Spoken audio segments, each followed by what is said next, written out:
Focus ಮಾಡಿರಿ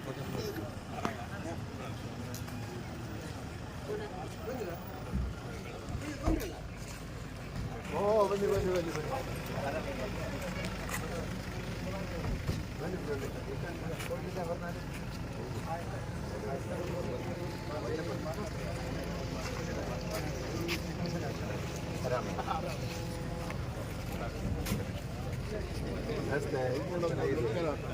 ಅಧ್ಯಕ್ಷರೇ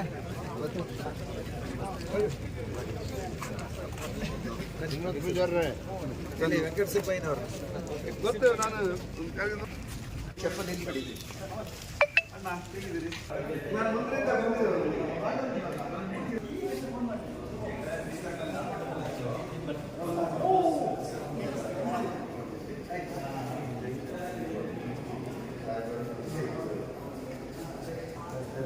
ಬಂದಿದ್ದಾರೆ.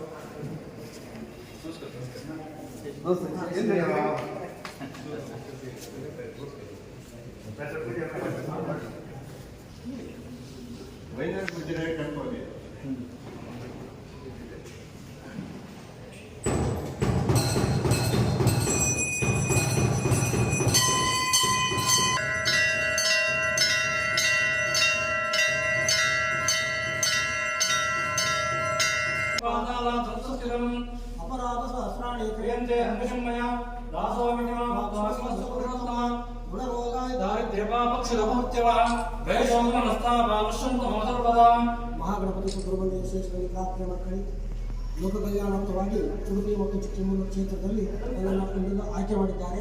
ಈ ಕ್ಷೇತ್ರದಲ್ಲಿ ಉತ್ತಮವಾದಂಥ ನನಗೆ ಫಲಿತಾಂಶವನ್ನು ದಯೆಯಿಂದ ಅನುಗ್ರಹ ಆಗಿ ಹಾಗೂ ನಿಷ್ಕ್ರಿಯರಾದಂತಹ ಸಜ್ಜನರು ಮತ್ತು ಯುವಜನರು ಕ್ರಿಯಾಶೀಲರಾಗಿ ಈ ಒಂದು ನಮ್ಮ ಲೋಕ ಕಲ್ಯಾಣಕ್ಕಾಗಿದ್ದಂತಹ ಒಂದು ಸದುದ್ದೇಶಕ್ಕಾಗಿದ್ದಂತಹ ಇದನ್ನು ನಿನ್ನ ಕಾಮನೆಯಿಂದ ಎಲ್ಲವನ್ನೂ ಉತ್ತರೋತ್ತರವಾದ ಶ್ರೇಯಸ್ಸಿನಿಂದ ಈ ನಮ್ಮ ಈ ಸಂಕಲ್ಪ ಇಟ್ಟುಕೊಂಡಿದೆ.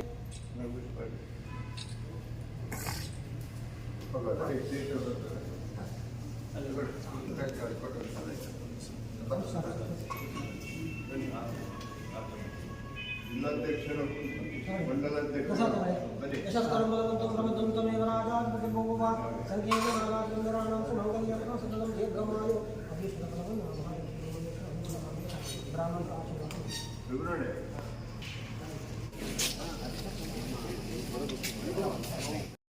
ಸುಬ್ರಹ್ಮಣ್ಯ ಸಭಾ ವೇದಿಕೆಯಲ್ಲಿ ಈ ದಿನ ನಾವು ಮಾಡ್ತಾ ಇದ್ದೀವಿ. ನಮ್ಮ ಅಭ್ಯರ್ಥಿಯಾದ ಕೋಟ ಶ್ರೀನಾಥ್ ಪೂಜಾರ್ ಅವರು, ತಾಲೂಕು ಹೋಬಳಿ ಅಧ್ಯಕ್ಷರಾದ ನಾಗಭೂಷಣ್ ಅವರು, ತಾಲೂಕು ಅಧ್ಯಕ್ಷರಾದ ಜಿಲ್ಲಾಧ್ಯಕ್ಷರಾದ ದೇವರಾಜ್ ಅವರು, ಉಪಸಭಾಪತಿಗಳಾದ ಪ್ರಾಣೇಶಣ್ಣ ಅವರು, ಗಜೇಂದ್ರ ಅವರು, ದೀಪಕ್ ಅವರು, ಶೇಷಗಿರಿ ಅವರು,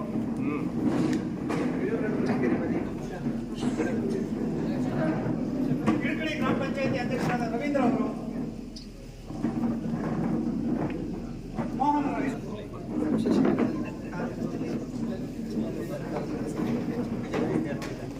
ಈಗ ಹೋಬಳಿ ಕಾರ್ಯದರ್ಶಿಗಳ ನಮ್ಮ ಕಳಸದ ಅಧ್ಯಕ್ಷರಾದ ನಾಗಭೂಷಣ್ ಅವರು ಆಗಮಿಸಿದ್ದಾರೆ. ಅವರಿಗೆ ನಾನು ಸ್ವಾಗತವನ್ನು ಬಯಸ್ತೇನೆ.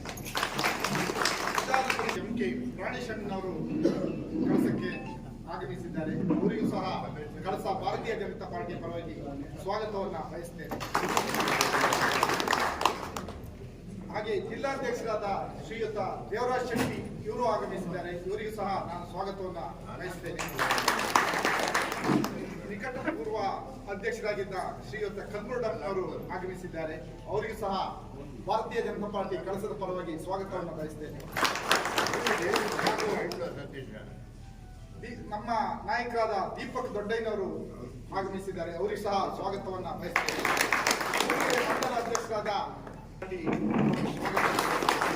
ಜಿಲ್ಲಾ ಕಾರ್ಯದರ್ಶಿಗಳಾದ ಶ್ರೀಯುತ ಈ ಒಂದು ಕಾರ್ಯಕ್ರಮದ ಅಧ್ಯಕ್ಷತೆಯನ್ನು ವಹಿಸಿರ್ತಕ್ಕಂಥ ಮಹಾಶಕ್ತಿ ಕೇಂದ್ರದ ಅಧ್ಯಕ್ಷರಾದ ನಾಗಭೂಷಣ್ ಅವರೇ ಹಾಗೂ ಕರ್ನಾಟಕ ವಿಧಾನ ಪರಿಷತ್ತಿನ ಗೌರವಾನ್ವಿತ ಉಪಸಭಾಪತಿಗಳು, ನಮ್ಮೆಲ್ಲರ ನೆಚ್ಚಿನ ನಾಯಕರು, ನಮ್ಮ ಮಾರ್ಗದರ್ಶಕರು ಆದ ಸನ್ಮಾನ್ಯ ಶ್ರೀ MK ಪ್ರಾಣೇಶಣ್ಣವರೇ, ಹಾಗೂ ಇದೀಗ ತಾನೇ ಕಳೆದ 16 ವರ್ಷದಿಂದ ಏನು ನಾವು ಈ ಭಾಗದಲ್ಲಿ ನಮ್ಮ ಕಾರ್ಯಕರ್ತರು ನಾವೆಲ್ಲ ದೇವರ ಹತ್ರ ಪ್ರಾರ್ಥನೆ ಮಾಡಿಕೊಂಡು ನಮ್ಮ DC ಶ್ರೀಕಂಠಪ್ಪನವರು ಹೋದ ನಂತರ ಅಂಥ ಒಬ್ಬ ಅತ್ಯುತ್ತಮ ಅಭ್ಯರ್ಥಿ ನಮಗೆ ಬೇಕು, ಜನಪ್ರತಿನಿಧಿ ಈ ಭಾಗಕ್ಕೆ ಬೇಕು ಅನ್ನೋ ಪ್ರಾರ್ಥನೆ ನಮ್ಮೆಲ್ಲ ಕಾರ್ಯಕರ್ತರಲ್ಲಿತ್ತು.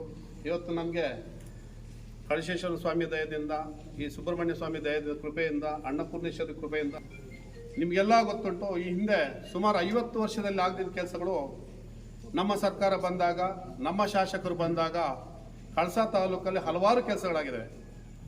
ವಿಶೇಷವಾಗಿ ಇವತ್ತು ನಾವು ಹೇಳಬೇಕಾದ್ರೆ ಒಂದು 50-60 ವರ್ಷದಲ್ಲಿ ಈ ಭಾಗದಲ್ಲಿ ನಾವು ತಾಲೂಕಿಗೆ ಹೋಗ್ಬೇಕಾದ್ರೆ ತಾಲೂಕು ಕೇಂದ್ರ ಇಲ್ಲದೆ ಒಂದು 50-60 ವರ್ಷದ ನಮ್ಮ ನಾಗರಿಕರು, ಬರೀ ಪಾರ್ಟಿಯವರಲ್ಲ, ಈ ಭಾಗದ ಗ್ರಾಮಸ್ಥ ಹೋರಾಟ ಮಾಡ್ತೀವಿ ಕಳಸಾ ಒಂದು ತಾಲೂಕು ಕೇಂದ್ರ ಆಗಬೇಕು ಅಂತ. ಆದರೆ ಅದು ಆಗಿರಲಿಲ್ಲ. ಆದರೆ ನಮ್ಮ ದೇವ್ರದ ಕಳಶೇಶ್ವರ ಸ್ವಾಮಿಯ ಕೃಪೆಯಿಂದ ನಮ್ಮ ಪ್ರಾಣೇಶಣ್ಣವರು ರಾಜ್ಯದ ವಿಧಾನ ಪರಿಷತ್ತಿನ ಉಪಸಭಾಪತಿಗಳಾದ ಸಂದರ್ಭದಲ್ಲಿ ಅವರ ಅಧಿಕಾರವನ್ನು ಉಪಯೋಗಿಸಿಕೊಂಡು ನಮ್ಮ ಜಿಲ್ಲೆಯ 5 ಜನ ಶಾಸಕರನ್ನು ಕರ್ಕೊಂಡು, ರಾಜ್ಯದ ಬಿಜೆಪಿಯ ಅಧ್ಯಕ್ಷರನ್ನು ಕರ್ಕೊಂಡು ತುಂಬಾ ಹೋರಾಟ ನಡೆದಿದೆ ಅನ್ನುವಂಥದ್ದನ್ನ ಮನಗಂಡೇ ನೀವು ಹಿಂದೆ ನಡೆದಂತೆ ಎಲ್ಲ ಚುನಾವಣೆ ಒಳಗಡೆನೂ ಭಾರತೀಯ ಜನತಾ ಪಕ್ಷದ ಪರವಾಗಿ ಕೆಲಸವನ್ನ ಮಾಡಿದ್ದೀರಿ ಅಂತ ನಾನು ಅಂದ್ಕೊಂಡಿದ್ದೇನೆ. ಆದರೂ ಕೂಡ ಕೆಲವು ಸಂದರ್ಭಗಳಲ್ಲಿ ನಾವುಗಳು ಒಂದು ಆಂಗ್ಲ ಭಾಷೆಯಲ್ಲಿ ಒಂದು ಮಾತಿದೆ, ಗಾದೆ ಇದೆ, public memory is very short ಅಂತ. ಯಾಕೆಂದ್ರೆ 10 ವರ್ಷಗಳ ಆಡಳಿತದ ಅವಧಿಯ ಒಳಗಡೆ ಆಗಿರುವ ಅಭಿವೃದ್ಧಿ ಕಾರ್ಯಗಳನ್ನು ಬರ್ತಾ ಬರ್ತಾ ಬರ್ತಾ ನಾವು ಎಲ್ಲೋ ಮರ್ತು ಬಿಡ್ತೀವೋ. ಯಾಕೆಂದ್ರೆ ನಮ್ಮ ಮನೆ ಒಳಗಾಗಿರೋ ವಿಚಾರಗಳನ್ನೇ ನಾವು ಮರೆಯುವಂಥ ಸ್ವಭಾವ ಮನುಷ್ಯನ ಗುಣ. ಆ ಗುಣದ ಒಳಗಡೆ ಇದನ್ನು ಸೇರಿಸ್ಕೊಂಡು ಬಿಟ್ಟಿರ್ತೇವೆ. ಹಾಗಾಗಿ ಎಲ್ಲಿ ಮರ್ತಿದ್ದೀರೋ ಅನ್ನುವಂಥ ಕೆಲವು ವಿಚಾರಗಳನ್ನು ನೆನ್ಪು ಮಾಡಿಕೊಡುವಂಥ ಒಂದು ಪ್ರಯತ್ನ ಅಷ್ಟೇ ಅಂತ ಹೇಳಿ, ನೀವ್ಯಾರು ದೊಡ್ಡರಲ್ಲ, ಎಲ್ಲರೂ ಬುದ್ಧಿವಂತರಿದ್ದೀರಿ. ನಮಗಿಂತ ಹೆಚ್ಚು ವಿಚಾರಗಳನ್ನು ಇವತ್ತು ಮಾಧ್ಯಮಗಳಲ್ಲಿ, ಪತ್ರಿಕಾ ಮಾಧ್ಯಮಗಳಲ್ಲಿ, TV ಮಾಧ್ಯಮಗಳಲ್ಲಿ, ಸೋಷಿಯಲ್ ಮೀಡಿಯಾಗಳಲ್ಲಿ ನೋಡಿದಂಥವ್ರೆ, ಪ್ರತಿನಿತ್ಯ ಅದನ್ನ ನೋಡ್ತಾ. ಇನ್ನು ಉದಾಹರಣೆಗೆ ನಮ್ಮ ಮುಂದೆ ಕೂತಿರೋ ಪ್ರತಿಯೊಬ್ಬರು ಸೋಷಿಯಲ್ ಮೀಡಿಯಾನೇ ಹಿಡ್ಕೊಂಡು ಕೂತಿದ್ದಾರೆ. ಅಂದ್ರೆ ಎಷ್ಟು ಜಾಗೃತರಾಗಿದ್ದೀವಿ, ತಪ್ಪಲ್ಲ, ಎಷ್ಟು ಜಾಗೃತರಾಗಿದ್ದೀವಿ ಅನ್ನುವಂಥದ್ದನ್ನ ತೋರಿಸುತ್ತೆ. ಅಂತ ಸಂದರ್ಭದಲ್ಲಿ ನಾನು ಹೇಳೋದಿಷ್ಟೇ, ಇವತ್ತು ದೇಶ ಮೊದಲು ಅಂತ ಭಾವನೆಯಿಂದ ಇವತ್ತು ಕೇಂದ್ರ ಸರ್ಕಾರ ಆಡಳಿತವನ್ನ ಮಾಡ್ತಾ ಇದೆ. ಎಲ್ಲೂ ಸ್ವಾರ್ಥತನ ಇಲ್ಲ, ನಿಸ್ವಾರ್ಥ ಭಾವನೆಯಿಂದ ಇವತ್ತು ಕೇಂದ್ರದ ಆಡಳಿತವನ್ನ ನಾವು ನೋಡಿದ್ದೇವೆ. ಕೊಟ್ಟು ಮಾತುಗಳನ್ನ ಏನು ಪ್ರಾರಂಭದಲ್ಲಿ 10 ವರ್ಷಗಳ ಹಿಂದೆ 2014ನೇ ಇಸ್ವಿಯ ಒಳಗೆ ನರೇಂದ್ರ ಮೋದಿಯವರು ಗುಜರಾತಿನ ಮುಖ್ಯಮಂತ್ರಿ ಆದ ನಂತರ ದೇಶದ ಪ್ರಧಾನಮಂತ್ರಿಯಾಗಿ ಅವರನ್ನ ನಾವು ಫೋಕಸ್ ಮಾಡಿದಂಥ ಸಂದರ್ಭದಲ್ಲಿ ಅವರು ಚುನಾವಣೆ ಭಾಷಣದ ಒಳಗಡೆ, ಪ್ರಚಾರದ ಭಾಷಣದ ಒಳಗಡೆ ಮಾತುಗಳನ್ನ ಕೊಟ್ಟಿದ್ರು.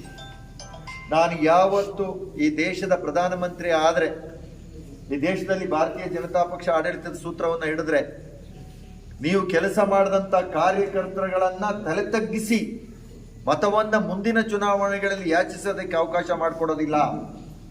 ನೇರವಾಗಿ ಹೋಗಿ ಭಾರತೀಯ ಜನತಾ ಪಕ್ಷಕ್ಕೆ ಮತವನ್ನ ಕೊಡಬೇಕು ಅಂತ ತಲೆ ಎತ್ತಿ ಗೌರವದಿಂದ ಮತವನ್ನು ಯಾಚುವ ರೀತಿಯಲ್ಲಿ ನಾನು ಈ ದೇಶದಲ್ಲಿರುವಂತ ನಮ್ಮ ಕಾರ್ಯಕರ್ತರನ್ನ ಮಾಡ್ತೇನೆ ಅನ್ನುವಂಥ ಒಂದು ಮಾತನ್ನ ಕೊಟ್ಟಿದ್ರು. ಈಗ ಅದನ್ನ ಮಾಡಿದಾರ ಇಲ್ವಾ? ಯಾರಿಗಾದ್ರೂ ನಾವು ಇವತ್ತು ಹೋಗಿ ಮತವನ್ನ ಯಾಚನೆ ಮಾಡಬೇಕು, 30 ದಿವಸ ಇರುವಂಥದ್ದು, ಕೇವಲ 30 ದಿವಸ ಇರುವಂಥದ್ದು. ಹಾಗಾಗಿ ಒಂದು ಬಹುಶಃ ಎಲ್ಲಾ ಕಡೆಗೆ ಬರಕ್ಕಾಗದಿದ್ರು ಅನ್ಯತವನ್ನಂತೂ ಭಾವಿಸಬಾರ್ದು. ಯಾಕೆಂದ್ರೆ ಸಜ್ಜನರು ಎಲ್ಲ ವಿಚಾರಗಳ ಬಗ್ಗೆ ನಂತರ ಈ ಕೇಳಿದ್ರಿ, ತಿಂಗಳಿಗೆ ಒಮ್ಮೆನಾರು ಬರಬೇಕು, ಕನಿಷ್ಠ ಅವರು 2-3 ತಿಂಗಳು 3 ತಿಂಗಳಿಗೆ ಗ್ಯಾರಂಟಿ ಬರ್ತಾರೆ. ನನಗೆ ಗೊತ್ತಿಲ್ಲ. ಯಾಕೆಂದ್ರೆ ಅವ್ರ ಜೀವನ ಹೇಗಿದೆ ಅಂತ ಹೇಳಿದ್ರೆ ನಾವು ಯಾವಾಗಲೂ ಅವ್ರನ್ನ ಯೋಚನೆ ಮಾಡಿ, ವಿರೋಧ ಪಕ್ಷದ ನಾಯಕರಾದ್ರು ಊಟ ಕೊಡಿಸ್ರಿ ಅಂತ ಕೇಳೋದು. ಆಗಿದ್ದೀರಲ್ರಿ, 2 ಸರಿ ಆಗಿದ್ದೀರಿ, ಕೊಡ್ಸಕ್ಕ, ವಾ ಆಯ್ತು ಕೊಡುವ, ಏನು ನನ್ನ ಬರುದಿಗೆ ಬಂದ್ಬಿಡಿ, ಏನು ಗಂಜಿ ಅನ್ನ ಉಪ್ಮಿ. ಅವ್ರ ಜೀವನದಲ್ಲಿ ಒಳ್ಳೆ ಊಟ ಅಂದ್ರೆ ಅದೇ ಅವರಿಗೆ, ಅದು ಗಂಜಿ. ಅದು ಎಲ್ಲರೂ ಬ್ರಾಹ್ಮಣರುಗಳು ಬಂದಾಗ ವೆಂಕಟ ಸುಬ್ಬಯ್ಯ, ಬನ್ನಿ ವೆಂಕಟ ಸುಬ್ಬಯ್ಯ LHL ಇರೋದು, ಇವತ್ತು LHನಲ್ಲೇ ರೋಮ್ನಲ್ಲಿರೋರು. ವಿರೋಧ ಪಕ್ಷದ ನಾಯಕರ ಮಂತ್ರಿಗಳಾಗಿದ್ದಾಗಲೂ ಅವರು ವಾಸ್ತವ್ಯ ಮಾಡ್ತಿದ್ದಂಥದ್ದು LHನಲ್ಲೇ. ಹಾಗಾಗಿ ಅವರು ಈಗ ನಮ್ಮ ಜಿಲ್ಲಾಧ್ಯಕ್ಷರು ಹೇಳಿದಾಳ, ಯಾರು ಕಲ್ಮುರುಡಪ್ಪನ ಯಾರು ಹೇಳೋದು ಈಗ ಜಿಲ್ಲಾಧ್ಯಕ್ಷ. ಚಿಕ್ಕಮಂಗ್ಳೂರಲ್ಲಿ ಇನ್ನೆಂತ ಪಾಪ ವಿರೋಧ ಪಕ್ಷದ ನಾಯಕರಲ್ಲ, ಎಲ್ಲ ದೊಡ್ಡವರು, ಈಗ MP ಕ್ಯಾಂಡಿಡೇಟ್ ಅಲ್ಲ, ಒಂದು ಒಳ್ಳೆ ಹೋಟ್ಲು ಮಾಡಬೇಕು ಅಂತ ಹೋದ್ರೆ ಅವರ ಪಿ ಅಂತಾರೆ, ಬೇಡ ದೊಡ್ಡ ಹೋಟ್ಲು ಮಾಡಿರೋರಿಗೆ ನಿದ್ದೆನೇ ಬರೋದಿಲ್ಲ ಅಂದ್ರೆ ನಿದ್ದೆನೇ ಬರೋದಿಲ್ಲ ಅಂತ. ಅಂದ್ರೆ ಒಳ್ಳೆ ಹೋಟೆಲ್ ಮಲಗಿ ಆ ಥರದ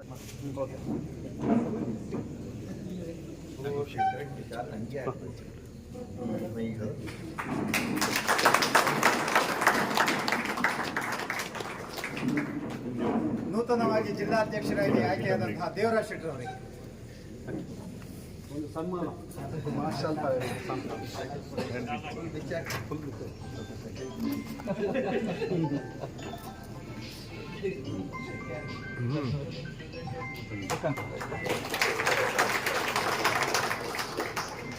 ಹಾಗೆ ನೂತನವಾಗಿ ಮಂಡಲ ಅಧ್ಯಕ್ಷರಾದಂತಹ TM ಗಜೇಂದ್ರ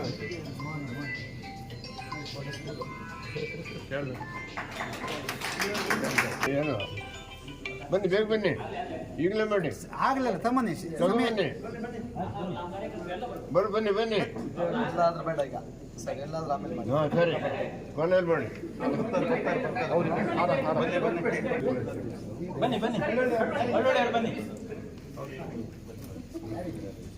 ಶ್ರೀನಿವಾಸ ಪೂಜಾರಿ ಅವರಿಗೆ ಸ್ಥಳೀಯ ಅರವಳ್ಳಿ ಬೂತ್ ಕಾರ್ಯಕರ್ತರಿಂದ ಅಭ್ಯರ್ಥಿಗಳಾದಂತಹ ಕೋಟಾ ಶ್ರೀನಿವಾಸ ಪೂಜಾರಿ ಅವರಿಗೆ ಅಭಿನಂದನೆಗಳನ್ನು ಸಲ್ಲಿಸ್ತಾ ಇದ್ದಾರೆ.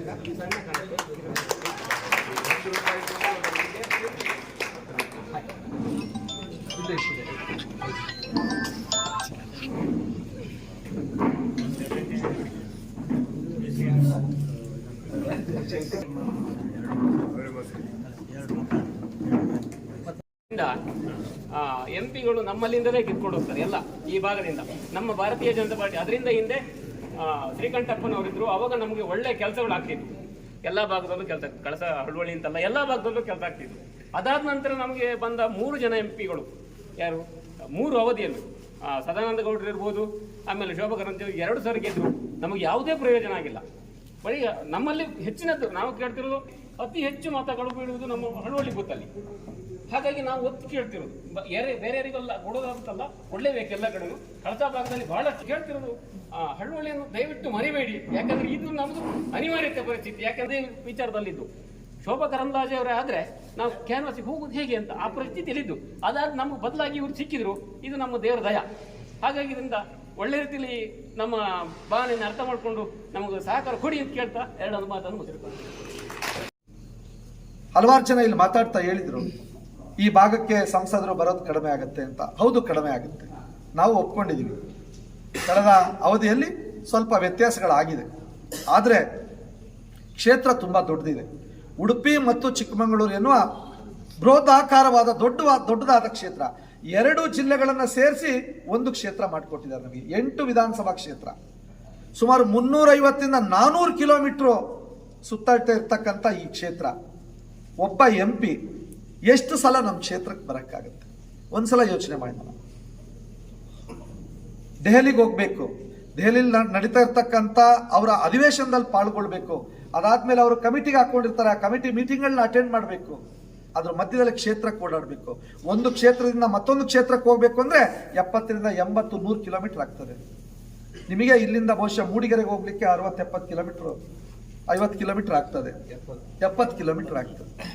ಇಡೀ ನಮ್ಮ ಕ್ಷೇತ್ರದ ಉದ್ದಗಲಕ್ಕೂ ಪ್ರಯಾಣವನ್ನು ಮಾಡಬೇಕು. ಖಂಡಿತ ನಾವು ಭಾರತೀಯ ಜನತಾ ಪಾರ್ಟಿಯ ಜಿಲ್ಲಾಧ್ಯಕ್ಷರಾಗಿ ಮತ್ತು ವೇದಿಕೆಯಲ್ಲಿ ಇರ್ತಕ್ಕಂಥ ನಮ್ಮೆಲ್ಲ ನಾಯಕರುಗಳು ನಾವು ನಿಮ್ಗೆ ಮಾತು ಕೊಡ್ತೀವಿ. ಕೋಟಾ ಶ್ರೀನಿವಾಸ ಪೂಜಾರಿ ಅವರ ರಾಜಕೀಯ ಜೀವನ ಅವ್ರ ಬಾಯಿಂದನೇ ಕೇಳಿದ್ವಿ ನಾವು, ಹೇಳ್ತಾರಲ್ಲ. ಭಾರತ ದೇಶದ ಭವಿಷ್ಯವನ್ನು ಬರೆಯುವಂಥ ಚುನಾವಣೆ ಇದಾಗುತ್ತೆ.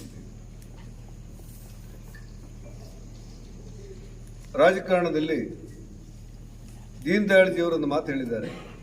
ದೀನ್ ದಯಾಳ್ಜಿ ಅಂದರೆ ಸ್ವಲ್ಪ ಹಳೆ ತಲೆಮಾರವರಿಗೆ ಗೊತ್ತು, ಹೊಸ ಹುಡುಗರಿಗೆ ಒಂದೊಂದು ಸತಿ ನೆನಪಾಗೋದು ಕಷ್ಟ. ದೀನ್ ದಯಾಳ್ಜಿ ಅವರು ಒಂದು ಮಾತು ಹೇಳಿದ್ದಾರೆ, ಈ ಭಾರತ ದೇಶದಲ್ಲಿ ರಾಜಕಾರಣವನ್ನು ವೃತ್ತಿಯಾಗಿಟ್ಟುಕೊಂಡವರು ಕೋಟ್ಯಾಂತರ ಜನ. ರಾಜಕಾರಣವೇ ವೃತ್ತಿ, ಆ ಪಕ್ಷವೋ ಈ ಪಕ್ಷವೋ ರಾಜಕಾರಣ ವೃತ್ತಿ ಅಂತ ತಿಳ್ಕೊಂಡವ್ರ ಸಂಖ್ಯೆ ಕೋಟ್ಯಾಂತರ. ಆದರೆ ರಾಜಕಾರಣವನ್ನು ವ್ರತವಾಗಿ ಸ್ವೀಕರಿಸಿದವರು ಕೆಲವೇ ಮಂದಿ. ಆ ಕೆಲವೇ ಮಂದಿ ಭಾರತದ ಜನಸಂಘದಲ್ಲಿದ್ದಾರೆ ಅಂತ ಅವರು ಹೇಳಿದರು. ಇವತ್ತು ಮೂಲತಃ ಜನಸಂಘ ಭಾರತೀಯ ಜನತಾ ಪಕ್ಷವಾಗಿ ಪರಿವರ್ತನೆ ಆಗಿದೆ. 1980ರ ದಶಕದಲ್ಲಿ ಮುಂಬಯಿಯ ಮಹಾನಗರದಲ್ಲಿ ಭಾರತೀಯ ಜನತಾ ಪಕ್ಷವನ್ನು ಅಧಿಕೃತವಾಗಿ ಉದ್ಘಾಟನೆ ಮಾಡಲಾಯಿತು.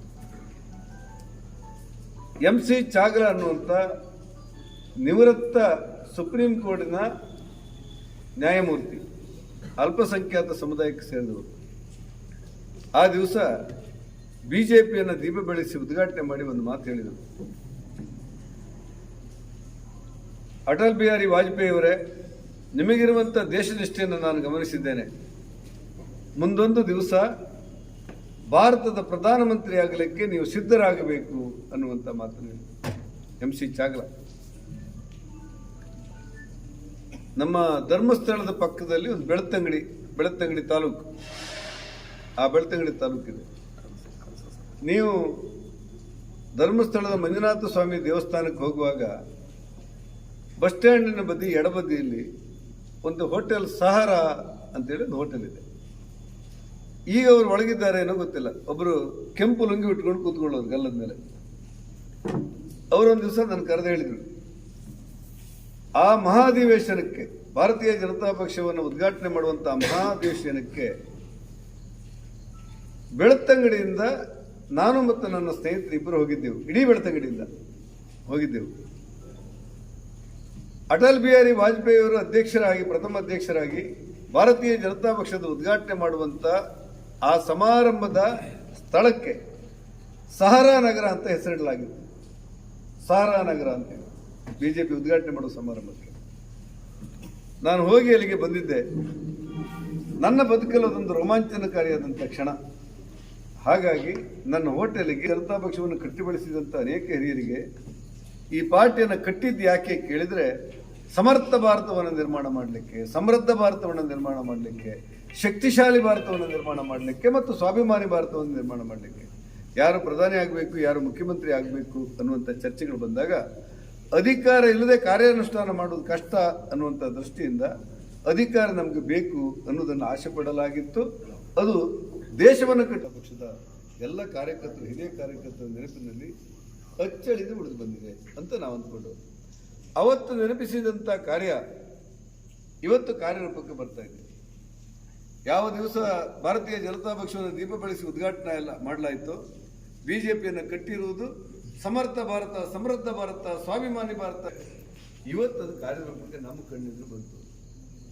ಒಂದು ಕಾಲದಲ್ಲಿ ಭಾರತ ಆರ್ಥಿಕವಾಗಿ ಯಾವ ಸ್ಥಿತಿ ಇತ್ತು ಕೇಳಿದ್ರೆ, ನಮ್ಮ ಭಾರತ ದೇಶದ ಚಿನ್ನವನ್ನ ವಿಮಾನದ ಮೂಲಕ ಬೇರೆ ದೇಶಕ್ಕೆ ಅಡ ದೇಶ ನಮ್ಮ ಭಾರತ ದೇಶದ ಚಿನ್ನವನ್ನ ಆರ್ಥಿಕವಾದಂಥ ಸಮಸ್ಯೆಗಳು ಬಂದಾಗ ಬೇರೆ ದೇಶಕ್ಕೆ ಅಡ ದೇಶ ಮಾಡಲಿಕ್ಕೆ ಹೋಗೋದಿಲ್ಲ.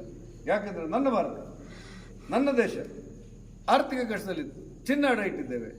ಇವತ್ತು ಬದಲಾದ ಭಾರತದ ಸ್ಥಿತಿ ಏನಾಗಿದೆ ಅಂದರೆ, ಜಗತ್ತಿನಲ್ಲಿ ಅತ್ಯಂತ ಆರ್ಥಿಕವಾದಂಥ ಬಲಾಢ್ಯ ರಾಷ್ಟ್ರಗಳಲ್ಲಿ ಬಲಾಢ್ಯ 5 ರಾಷ್ಟ್ರಗಳಲ್ಲಿ ಭಾರತ ಒಂದು. ಬಲಾಢ್ಯ 5 ರಾಷ್ಟ್ರಗಳಲ್ಲಿ ಭಾರತ ಒಂದು. ಒಂದು ಕಾಲದಲ್ಲಿ ಚಿನ್ನ ಅಡ ಇಟ್ಟಂಥ ದೇಶ ಇಂದು ಬ್ರಿಟನ್ನ ಹಿಂದಕ್ಕಿ, ನಮ್ಮ ಸ್ವಾತಂತ್ರ್ಯವನ್ನು ಕೊಟ್ಟು ಹೋಗುವಂಥ ಬ್ರಿಟಿಷ್ ದೇಶವನ್ನು ಹಿಂದಕ್ಕಿ ಅದು 6 ಮತ್ತು 2ನೇ ಸ್ಥಾನದಲ್ಲಿದೆ. 5ನೇ ಪ್ರಬಲವಾದಂಥ ರಾಷ್ಟ್ರ ಯಾವುದು ಕೇಳಿದರೆ ಭಾರತ. ಎಲ್ಲಿಂದ ಎಲ್ಲಿಗೆ ಬಂದೆವು? ಇದಕ್ಕೆ ಕಾರಣ ಯಾರು ಕೇಳಿದ್ರೆ, ಭಾರತದ ಪ್ರಧಾನಮಂತ್ರಿ ನರೇಂದ್ರ ಮೋದಿ ಅನ್ನೋದು ದಾಖಲಾಗಿದೆ. ಒಂದು ಕಾಲದಲ್ಲಿ ಚೀನಾ ಮತ್ತು ಭಾರತಕ್ಕೆ ಯುದ್ಧ ಆದಾಗ ಮದ್ದುಗುಂಡುಗಳೇ ನಮ್ಮ ಹತ್ರ ಇರಲಿಲ್ಲ ಅಂತ ಹೇಳಿ ಅವತ್ತಿನ ಸೇನಾ ಮುಖ್ಯಸ್ಥ ದಳವಾಯಿ ಒಂದು ಪುಸ್ತಕ ಬರೀತಾರೆ. ಆದರೆ ಇವತ್ತಿನ ಸ್ಥಿತಿ ಏನಾಗಿದೆ ಅಂತ ಹೇಳಿದ್ರೆ, ಚೀನಾ ಮತ್ತೆ ಪ್ರಬಲವಾಗಿ ಬೆಳೀತಾ ಇದೆ. ಭಾರತದ ರಕ್ಷಣಾ ತಜ್ಞರೊಬ್ಬರು ಬರೀತಾರೆ, ಚೀನಾ ಈಗ ಇರುವಂಥ ಪರಿಸ್ಥಿತಿ ನೋಡಿದರೆ ಚೀನಾವನ್ನು ಎದುರಿಸುವಂಥ ಶಕ್ತಿ ರಷ್ಯಕ್ಕಿಲ್ಲ, ಚೀನಾವನ್ನು ಎದುರಿಸುವಂಥ ಶಕ್ತಿ ಬ್ರಿಟನ್ನಿಗಿಲ್ಲ, ಚೀನಾವನ್ನು ಎದುರಿಸುವಂಥ ಶಕ್ತಿ ಅಮೆರಿಕಕ್ಕಿಲ್ಲ. ಜಗತ್ತಿನ ಯಾವುದೇ ರಾಷ್ಟ್ರಕ್ಕೆ ಚೀನಾವನ್ನು ಎದುರಿಸುವಂಥ ಶಕ್ತಿ ಇದೆ ಅಂತ ತೋರ್ತಾ ಇಲ್ಲ. ಆದರೆ ಈ ಚೀನಾವನ್ನು ಎದುರಿಸುವಂಥ ಯಾರಿಗಾದರೂ ಶಕ್ತಿ ಇದ್ದರೆ ಅದು ಭಾರತದ ಪ್ರಧಾನಮಂತ್ರಿ ನರೇಂದ್ರ ಮೋದಿಗೆ ಮಾತ್ರ. ಇದು ಬದಲಾದ ಭಾರತದ ಸ್ಯಾಂಪಲ್, ಬದಲಾದ ಭಾರತದ ಭವಿಷ್ಯ ಬದಲಾಯಿತು. ಆ ಕಾರಣಕ್ಕೆ ಹೇಳಿದ್ದೆ, ಅಂದು ನಮ್ಮ ಹಿರಿಯರು ಕಂಡಿರುವಂಥ ಸಮರ್ಥ ಭಾರತ, ಸಮೃದ್ಧ ಭಾರತ, ಶಕ್ತಿಶಾಲಿ ಭಾರತದ ಕನಸು ಇವತ್ತು ನರೇಂದ್ರ ಮೋದಿಯವರ ಮೂಲಕ ಮತ್ತೆ ಅನುಷ್ಠಾನ ಆಗುವಂಥ ಸುವರ್ಣ ಕಾಲದಲ್ಲಿ ನಾವೆಲ್ಲ ಇದ್ದೇವೆ ಅನ್ನೋದನ್ನು ನೆನಪು ಮಾಡಲಿಕ್ಕೆ ಸಾಧ್ಯ ಇಲ್ಲ. ಒಂದು ಕಡೆಯಲ್ಲಿ ಭಾರತ ಅಭಿವೃದ್ಧಿ ಆಗ್ತಾ ಇದ್ರೆ ಮತ್ತೊಂದು ಕಡೆಯಲ್ಲಿ ಟೀಕೆಗಳ ಸುರಿಮಳೆಯನ್ನು ನರೇಂದ್ರ ಮೋದಿ ಅವರ ಮೇಲೆ ಸಲ್ಲಿಸಿದ್ರು. ಕೊರೋನಾ ಬಂತು, ಇಡೀ ಜಗತ್ತು ತಲ್ಲಣ ಆಯಿತು. ಅಮೆರಿಕದಲ್ಲಿ ಒಂದು ವ್ಯಾಕ್ಸಿನ್ ಕೊಡಬೇಕಾದ್ರೆ 25,000 ರೂಪಾಯಿ ತಗೊಂಡಂತೆ ಒಂದು ವ್ಯಾಕ್ಸಿನ್ಗೆ. ಅಮೆರಿಕದಲ್ಲಿ ಜಗತ್ತಿನ ಯಾವ ದೇಶ ಕೂಡ ಉಚಿತವಾಗಿ ಕೊಟ್ಟಿಲ್ಲ. ಆದರೆ ಭಾರತದ ಪ್ರಧಾನಮಂತ್ರಿ ನರೇಂದ್ರ ಮೋದಿ ಅವರು ಸ್ವಯಂ ಪ್ರೇರಿತರಾಗಿ ಈ ದೇಶದಲ್ಲಿ ವ್ಯಾಕ್ಸಿನ್ಗಳನ್ನು ಉತ್ಪಾದನೆ ಮಾಡಿ ಶ್ರೀಮಂತರು ತಗೊಂಡಿರ್ಬೋದು. ಭಾರತದ 140 ಕೋಟಿ ಜನರಿಗೆ ಉಚಿತವಾಗಿ ವ್ಯಾಕ್ಸಿನ್ ಅನ್ನು ಕೊಟ್ಟು ಜೀವ ಉಳಿಸಿದಂಥ ಕೀರ್ತಿ ಮತ್ತು ಗೌರವ ಇದ್ದರೆ ಅದು ಭಾರತದ ಪ್ರಧಾನಮಂತ್ರಿ. ನಾನು ಹೇಳಿದೆ, ಒಂದು ದೇಶದ ಪ್ರಧಾನಿಯಾಗಿ ನನ್ನ ದೇಶದ ಜನ ನೆಮ್ಮದಿಯಿಂದ ಇರಬೇಕು ಅಂತ ಹೇಳಿ ರಾಷ್ಟ್ರದ ಪ್ರಧಾನಿಯೊಬ್ಬ ಆಸೆ ಪಟ್ಟದ್ದು ದೊಡ್ಡದಲ್ಲ. ಆದರೆ ಆ ವ್ಯಾಕ್ಸಿನ್ ಕೊಡುವಾಗ ಸಿದ್ದರಾಮಯ್ಯನವ್ರು ಏನು ಹೇಳಿದ್ರು ಗೊತ್ತಾ? DK ಶಿ ಅವರು ಏನು ಹೇಳಿದ್ರು ಗೊತ್ತಾ? ಈ ವ್ಯಾಕ್ಸಿನ್ ನೀರು ಇದರೊಳಗೆ ಏನೂ ಇಲ್ಲ, ಮೋದಿ ವ್ಯಾಕ್ಸಿನ್, ಇದನ್ನು ತಗೊಂಡ್ರೆ ಮಕ್ಕಳಾಗುದಿಲ್ಲ ಅಂತ ಹೇಳಿಬಿಟ್ರು.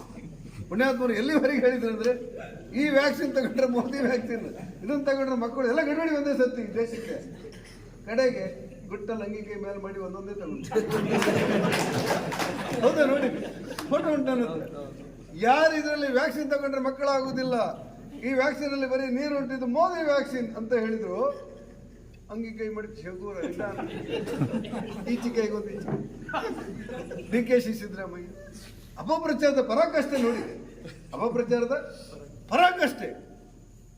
ಜೀವ ಉಳಿಸಿದ್ದಾರೆ ನಮ್ಮ ಪ್ರಧಾನಿ ಅಂತ ಹೇಳಲಿಕ್ಕೆ ಆಗದೆ ಇರ್ಬೋದು ಅವರಿಗೆ, ಆದರೆ ಸುಳ್ಳು ಹೇಳಿ ಅಪಪ್ರಚಾರ ಮಾಡಬೇಕು ಅಂತ ಅನಿಸಿಬಿಡುತ್ತಾ? ನಾನು ಯಾರ್ದು ಮನೆಗೆ ಹೋಗಿದ್ದೆ, ವೆಂಕಟಸುಬ್ಬಯ್ಯನಕ್ಕಿಂತಲೂ ಹಿರಿಯರು. ಅವ್ರು ಹೇಳಿದ್ರು, ಶ್ರೀನಿವಾಸ ಪೂಜಾರಿ ಜೀವಿತದಲ್ಲಿ ಕೊನೆಯ ದಿನಗಳಲ್ಲಿ ನಾನಿದ್ದೇನೆ, ಭಾಳ ದಿವಸ ಬದುಕ್ತೇನೆ ಅಂತ ನಂಗೆ ಆಸೆ ಇಲ್ಲ. ಆದರೆ ನನ್ನ ಒಂದು ಆಸೆ, ಜೀವನದ ಒಂದು ಕೊನೆಯ ಆಸೆ ಇತ್ತು ನನಗೆ, ನನ್ನ ಬದುಕಿನಲ್ಲಿ ರಾಮ ಮಂದಿರ ಆಗುವುದನ್ನು ನೋಡಬೇಕು ಅಂತ ಹೇಳಿ. ನಾನು ಪ್ರತಿಪಕ್ಷ ನಾಯಕನಾಗಿ ಕೆಲಸ ಮಾಡ್ತಾ ಇರುವಾಗ ಮುಖ್ಯಮಂತ್ರಿಗಳು ಹೇಳಿದರು, ಏನಂತ, ಏನು ಶ್ರೀನಿವಾಸ ಪೂಜಾರಿ ಅವರೇ, ನೀವು ರಾಮ ಮಂದಿರ ಮಾಡ್ತೇವೆ ಅಂತೇಳಿ ಇಟ್ಟಿಗೆ ಒಟ್ಟು ಮಾಡಿದ್ರಲ್ಲ, ಉಂಟಾ ಮಾರಿದ್ರಾ? ನೀವು ಕಬ್ಬಿಣವನ್ನು ಲೋಡ್ ತಗೊಂಡು ಹೋದ್ರಲ್ಲ, ಕೊಟ್ರಾ ಉಂಟಾ ನಿಮ್ಮ ಹತ್ರ? ನಾನು ರೋಷಾವೇಶದಿಂದ ನಮ್ಮೆಲ್ಲ ಸಹಸ್ರಾಗ ಪ್ರಾಣೇಶ್ ಬಂದಿದ್ರು ಇಲ್ಲ ಗೊತ್ತಿಲ್ಲ ನನಗೆ, ಇದ್ರು ರೋಷಾವೇಶದಿಂದ ಎಲ್ಲರ ಕರ್ಕೊಂಡು ಬಾವಿಯಲ್ಲಿ ಇಳಿದ್ಬಿಟ್ಟೆ. ಏನು ರಾಮ ಮಂದಿರಕ್ಕೆ ಅಪವಾದನೆ ಮಾಡಿದ್ದೀರಿ, ಮಾತು ವಾಪಸ್ ತಗೊಳ್ತೇನೆ ಅಂತ ಹೇಳಿದ್ರು. ನಾನು ವಾಪಸ್ ಬಂದೆ, ನಾವು ಬೇರೆ ದಾರಿ ಇಲ್ಲ, ಮತ್ತೆ ನಮಗೆ ಸಿಟ್ಟು ಬಂದಿತ್ತಷ್ಟು. ಆದರೆ ಇವತ್ತು ರಾಮ ಮಂದಿರ ನಾವು ಊಹೆ ಮಾಡ್ಲಿಕ್ಕೆ ಸಾಧ್ಯ ಇಲ್ಲ. ನನ್ನ ಜೀವನದಲ್ಲಿ ನಾನು ನೆನೆಸ್ಕೊಂಡಿರಲಿಲ್ಲ. ರಾಮ ಮಂದಿರ ತೀರ್ಮಾನ ಆಗುತ್ತೆ, ರಾಮ ಮಂದಿರಕ್ಕೆ ಶಿಲಾನ್ಯಾಸ ಆಗುತ್ತೆ, ಬಾಲರಾಮನ ವಿಗ್ರಹ ಆಗುತ್ತೆ, ಕೋಟಿ ಜನ ಕಣ್ಣು ತುಂಬಿಸಿಕೊಳ್ತಾರೆ. ಅಂದು ಸರ್ವ ನದಿಗೆ ಮುಲಾಯಂ ಸಿಂಗ್ ಯಾದವ್ ರವರು ಯಾವ ರಾಮ ಭಕ್ತರನ್ನ ಕಾಲು ಕಟ್ಟಿ ಸಮುದ್ರಕ್ಕೆ ಎಸೆದಿದ್ರು, ಸರ್ವ ನದಿಗೆ ಎಸೆದಿದ್ರು, ಅದೇ ಸರ್ವ ನದಿಯ ದಂಡೆಯ ಮೇಲೆ ರಾಮ ಭಕ್ತರ ಮೆರವಣಿಗೆ ಹೋಗುತ್ತೆ ಅಂತ ನಾವು ಯಾರು ಊಹೆ ಮಾಡಿರಲಿಲ್ಲ. ಇವತ್ತು ನಮ್ಮ ಜೀವಿತ ಕಾಲದಲ್ಲಿ ಬಾಲರಾಮನ ಪ್ರತಿಷ್ಠೆ ಆಯಿತು. ಗೋಳ ಅಂತ ಹತ್ತು ಬಿಟ್ಟರು ಭಾವುಕರಾಗಿ, ಸಾವಿರಾರು ಜನ, ಲಕ್ಷಾಂತರ ಜನ, ಕೋಟ್ಯಾಂತರ ಜನ ಭಾವುಕರಾಗಿ ಗೋಳು ಅಂತ ಹತ್ತದನ್ನು ಕಂಡು ನಾವೆಲ್ಲ ರೋಮಾಂಚಿತರಾಗಿದ್ದರು. ನನ್ನ ಹಿರಿಯರೊಬ್ಬರು ಹೇಳಿದ್ರು, ಶ್ರೀನಿವಾಸ ಪೂಜಾರಿಯವರೇ, ನಾಳೆ ಪ್ರಾಣ ಹೋಗಿ ನನಗೇನು ಬೇಜಾರಿಲ್ಲ, ನನ್ನ ಕಣ್ಣಾರೆ ನನ್ನ ಕಣ್ಣಲ್ಲ ಅಂತ. ಇದ್ರ ಕಥೆ ಏನು ಹೇಳ್ತಾರೆ ಕಾಂಗ್ರೆಸ್ನವರು? ಸಿದ್ದರಾಮಯ್ಯನವರು ಹೇಳಿದರು, ಎಲ್ಲಿಯಾದರೂ ರಾಮ ಮಂದಿರಕ್ಕೆ ಶಿಲಾನ್ಯಾಸ ಮಾಡಿದರೆ ಭಾರತ ದೇಶದಲ್ಲಿ ರಕ್ತದ ಓಕಳಿ ಹರಿಯುತ್ತೆ. ಒಂದು ಸಿದ್ದರಾಮಯ್ಯನವರು, ಮತ್ತೊಂದು ಆ ಕಾಶ್ಮೀರದಲ್ಲಿ ಮುಖ್ಯಮಂತ್ರಿ ಮಫ್ತಿ, ಹೌದು, ಅವರಿಬ್ಬರು ಹೇಳಿದ್ರು. ಒಂದು ಹನಿ ರಕ್ತ ಇದ್ದವರಿಗೆ ಬರಲಿಲ್ಲ ಮೊನ್ನೆ. ಒಂದು ಹನಿ ರಕ್ತ ಇಲ್ವ? ಹಾಗಾದ್ರೆ ಒಂದು ಹನಿ ರಕ್ತ ಬರಲಿಲ್ಲ ಮೇಲೆ ಎದುರುಗಡೆ. UPA ಸರ್ಕಾರ, ಕಾಂಗ್ರೆಸ್ ಸರ್ಕಾರ, ಮನಮೋಹನ್ ಸಿಂಗ್ ಪ್ರಧಾನಮಂತ್ರಿ, ಸುಪ್ರೀಂ ಕೋರ್ಟಿಗೆ ಅಪಿದಾವತ್ ಕೊಡ್ತಾರೆ. ರಾಮ ಅನ್ನೋದೇ, ಶ್ರೀರಾಮ ಅನ್ನೋದೇ ಕಾಲ್ಪನಿಕ, BJP ಅವರು ರಾಜಕಾರಣ ಮಾಡ್ತಾ ಇದ್ದಾರೆ. ರಾಮ ಅನ್ನೋದು ಅಸ್ತಿತ್ವ ಇಲ್ಲದಿರುವಂತಹ ಒಂದು ವ್ಯವಸ್ಥೆ, ಇದೊಂದು ಕಾಲ್ಪನಿಕದ ಪರಿಕಲ್ಪನೆ ಅಂತೇಳಿ ಸುಪ್ರೀಂ ಕೋರ್ಟಿಗೆ ಅಪಿದಾವತ್ ಕೊಡ್ತಾರೆ. ಸುಪ್ರೀಂ ಕೋರ್ಟಿಗೆ ಕೇಂದ್ರ ಸರ್ಕಾರ ಅಲ್ಲ ಅಂತ ಹೇಳಿ ಪ್ರಧಾನಮಂತ್ರಿ ನರೇಂದ್ರ ಮೋದಿ ಅವರು ಶಿಲಾನ್ಯಾಸ ಮಾಡುವಂತ ಕಾರ್ಯಕ್ರಮ ದಿವಸ ಅಧಿವೇಶನಕ್ಕೆ ಕಪ್ಪು ಬಟ್ಟೆ ಹಾಕೊಂಡು ರಾಹುಲ್ ಗಾಂಧಿ ಅವರು ಬರ್ತಾರೆ. ಯಾರು ಮುಖಂಡರು? ಕಾಂಗ್ರೆಸ್ಸಿನ ಪೂರ್ವಸ್ಥ ನಾಯಕರು. ಅವ್ರ ಜೊತೆಲಿ ಎಲ್ಲಾ ಗಣಗಳು ಕಪ್ಪಟ್ಟೆ ಹಾಕೊಂಡು ಬಂದ್ಬಿಟ್ಟಿವೆ. ಕಪ್ಪಟ್ಟೆ ಹಾಕೊಂಡು ಎಲ್ಲ ಧಿಕ್ಕಾರ ಧಿಕ್ಕಾರ ಧಿಕ್ಕಾರ. ಯಾಕೆ? ರಾಮ ಮಂದಿರ ಶಿಲಾನ್ಯಾಸ ಆಗುತ್ತೆ. ಈಗ ಏನ್ ಹೇಳ್ತಾರೆ ಕಾಂಗ್ರೆಸ್ನವರು? ಮೊನ್ನೆ ಸಿದ್ದರಾಮಯ್ಯ ಜೈ ಶ್ರೀರಾಮ್. ಅಲ್ಲ, ಸೀತಾರಾಮ್ ಅಂತ ಹೇಳೋದು ಯಾಕಂದ್ರೆ ನಾವು ಜೈ ಶ್ರೀರಾಮ್ ಅಂತೇವಲ್ಲ, ಅದು ಅವ್ರು ಹೇಳಿದ್ರೆ ಅದು ಬಿಜೆಪಿ ಶಬ್ದ ಆಗುತ್ತೆ. ಅದಕ್ಕೋಸ್ಕರ ಜೈ ಸೀತಾರಾಮ್. ನಾನು ಹೇಳಿದೆ ಸಿದ್ದರಾಮಯ್ಯನವರಿಗೆ, ಸಿದ್ದರಾಮಯ್ಯನವರೇ ಆ ಗೌರವಾನ್ವಿತ ಮುಖ್ಯಮಂತ್ರಿಗಳಂತ ಹೇಳೋದು ನಾವು. ಭಾರತದ ರಾಷ್ಟ್ರಪತಿ ಒಂದು ಬುಡಕಟ್ಟು ಜನಾಂಗದ ಹೆಣ್ಮಗಳು, ಸಾಮಾಜಿಕ ಪರಿಕಲ್ಪನೆಯಲ್ಲಿ ಭಾರತದಲ್ಲಿ ಊಹಿಸಲಿಕ್ಕೆ ಸಾಧ್ಯ ಇಲ್ಲದಿರುವಂತ ಒಂದು ಕಟ್ಟಕಡೆ ಬುಡಕಟ್ಟು ಜನಾಂಗದ ಹೆಣ್ಮಗಳೊಬ್ಬಳನ್ನ ಅವಳು ಅಂತ ನೀವು ಕರೆದ್ರಲ್ಲ, ಯಾವ ನ್ಯಾಯ ಯಾಕೆ ಹೇಳಿ? ನನ್ನ ಬಾಯಿ ತಪ್ಪಿ ಬಂತದೊಂದು ಬಹಳ ಕಷ್ಟ ಆಯ್ತು ಅವರಿಗೆ. ಅಲ್ಲ ಅಂತ ಹೇಳಲಿಕ್ಕೆ ಆಗಲೇ ಇಲ್ಲ, ಸರಿ ಅಂತ ಹೇಳೋಕೆ ಉಪಾಯ ಇಲ್ಲ. ನನ್ನ ಬಾಯಿ ತಪ್ಪಿ ಬಂತದ್ದು ಅಂತ ಹೇಳ್ತಾ ಇದ್ದೀನಿ.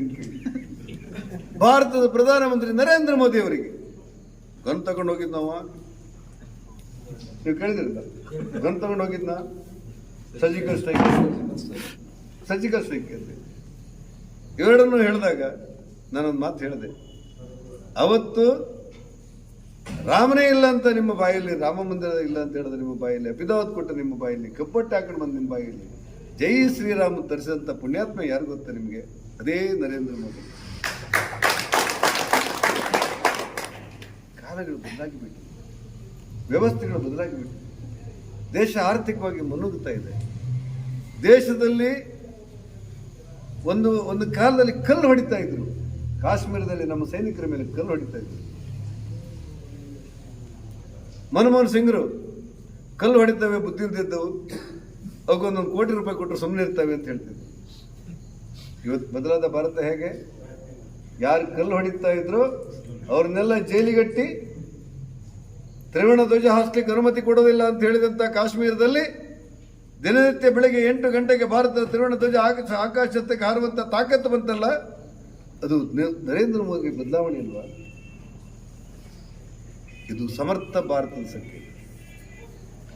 ನಾನು ನಿಮ್ಮಲ್ಲಿ ವಿನಂತಿ ಮಾಡಲಿಕ್ಕೆ ಬಂದೆ,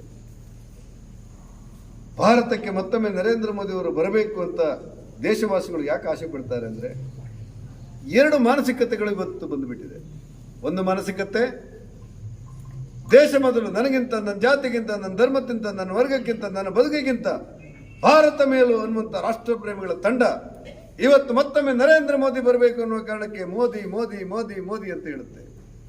ಮತ್ತೊಂದು ಕಡೆಯಲ್ಲಿ ಮೊನ್ನೆ ವಿಧಾನಸೌಧದಲ್ಲಿ ಪಾಕಿಸ್ತಾನ ಪರ ಘೋಷಣೆ ಕೂಗಿದ್ರಲ್ಲ, ಪಾಕಿಸ್ತಾನ ಪರ ಘೋಷಣೆ.